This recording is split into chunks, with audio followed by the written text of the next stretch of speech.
Good evening, everyone. So now I will be taking us through how we can make a combined background for our graphic design. So for example, you have come down to change your letters to A4, then your millimeters to inches, then you drag the size. The next thing is to come to and click your rectangular tools, come down here and drag your size. For example, you are doing something landscape, not rectangle, or you're doing something landscape. Your design is landscape. For example, you are designing a poster or a let me say an envelope from an organization or a poster. What you need to do is that you come down to wherever you have downloaded your background. So I will be going through where my background is. I have background here. So these are backgrounds that you can use, considering how you can combine backgrounds. For example, I will be picking this background, this particular blue background, this green background, sorry. Can copy and come to my page and paste. So I'll make sure I reduce it.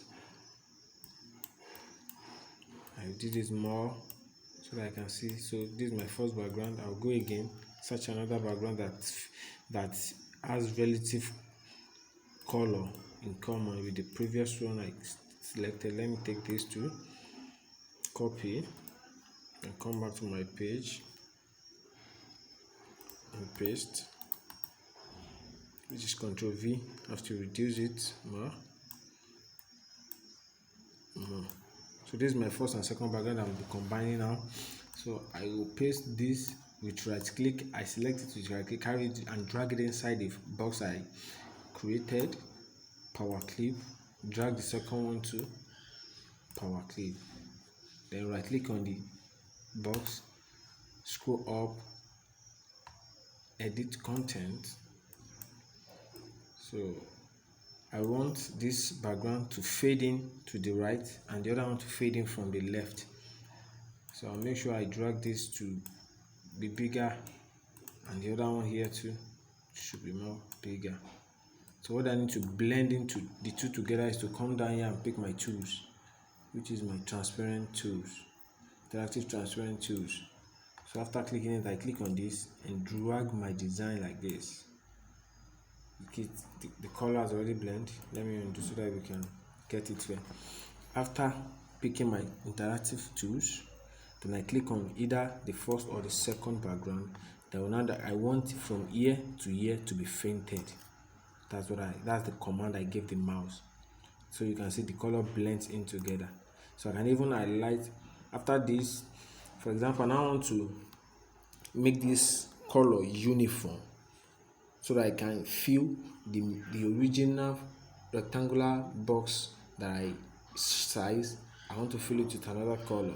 So I have to align the two together and convert it to bitmap. I have to join it to make it one, a picture format.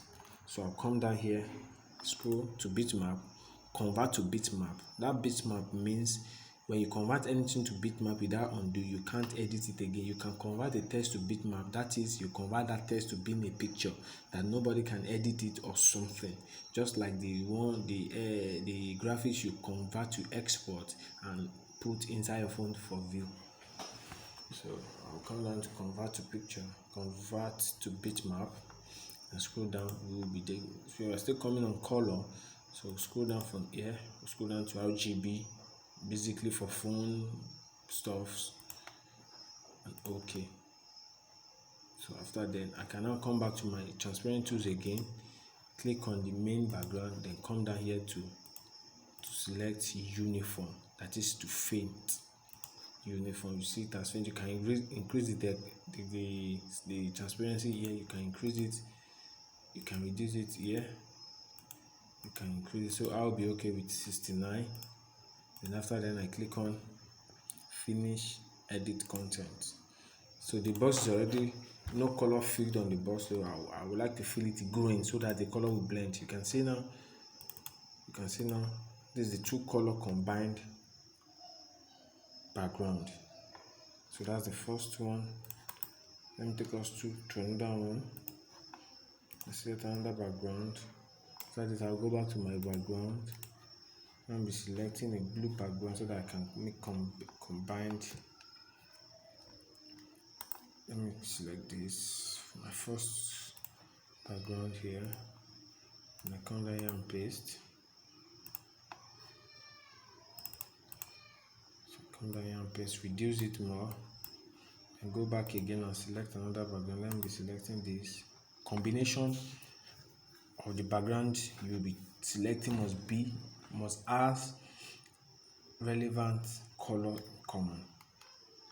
Like now I'm selecting blue, shade of blues, but different design on it. So that I transport my design, copy, come back to my page and paste. So these are the two backgrounds I'll be combining tonight. So I want to zoom it. I'll come back to my pictures, zoom, then I'll come again, right click, use right click to drag it inside the box, paste, another right click to drag inside the box and power clip. Then I right click again on the box, edit. I want to go inside the box to edit the two backgrounds and merge it together. So this is my first background. This one, let me put this one down here and the other one up here. So now I want to blend it. I click on this transparent tools and come down to click on the background up and drag it down like this. So you can see I already have my background designed on the previous. Then I come down to finish editing object. So like we did on the other one, I want to faint it more. You can decide to leave it like that and put your design on it, but I will be loving to uniform the background because the background will swallow all the text. It's too sharp. I don't want it to swallow all the text based on the design of the background. I don't want it to swallow all the text that I'll be placing on the background. So I like the both. Come to bitmap. I have to merge it together before, because I can't use this transparent tool twice on the object I've used it before. So I have to convert it to bitmap before I can reuse the transparent tools on the same object. So that's why I'm converting the both together. So far they are picture already, so I have to convert it to merge it together as a picture again before I can use transparent tools to work on them again. So JPEG, then okay. Then I come down to my transparent tools again. So selecting my transparent tools, come down to none to uniform. It is okay. Then I click on finish editing content. Then I change the color of the main box to blue. You can see the design. It's just fainted down, so your text will be able to come out clearly on this kind of background. You can change the color to orange, red, and that shade of red, pink. You have a lot of color you can change the background to here. A lot based on your wants. You have yellow, so based on design you want, but I'll be preferring the shade of blue, light or deep one. So that's another way of creating a light background design for your graphics.